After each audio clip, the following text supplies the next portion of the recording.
Please welcome Bartlett Sher.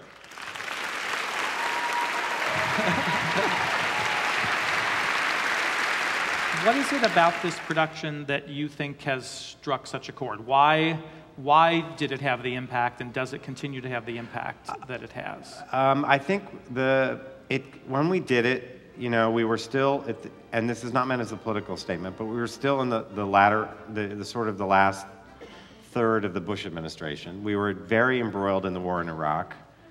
The country was and continues to be deeply polarized.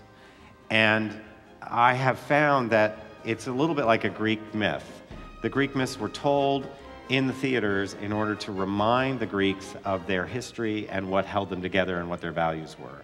So when people come to see South Pacific, especially the serious way we take it, plus the entertaining way, it's one of the stories that tells why it's such a great country and things that we'd suffered and gone through together, and how we'd overcome things like racism, and we'd learn things about ourselves, and we could change.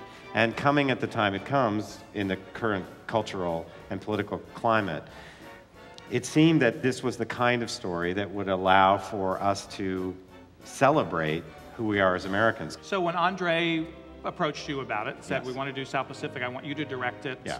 and you're looking at the material, what is your reaction to it? How familiar with it were you prior to this? I was not familiar at all. I had never seen it. Of course, I don't know that much about musicals, so I'm finding that I'm very script-bound anyway. So I read the script top to bottom, including all the lyrics, and really found it to be an extraordinary play.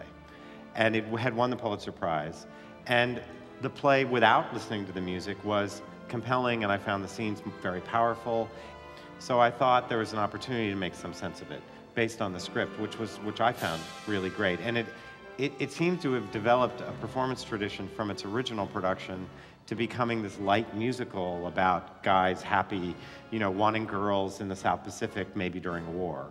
And it really wasn't taken as seriously as I think the original material was. And that became the interesting opportunity of doing it. One of the things that amazed me about this production, and I told you this when I came back from seeing it, we met somewhere here in Seattle, and this show got perhaps the most hype of any show ever done in the last, 20 years. And I went to it with some skepticism because I thought nothing could be that good. The reviews were so over the top, the reaction to it was over the top, and I sat there going, it's even better than people are saying what it is. It was truly amazing. Well, it's been a great pleasure to have you tonight. I'm so thankful for you coming to and sharing your experience with South Pacific for us. Bartlett Sher, everyone. Thank you. Thank you so much.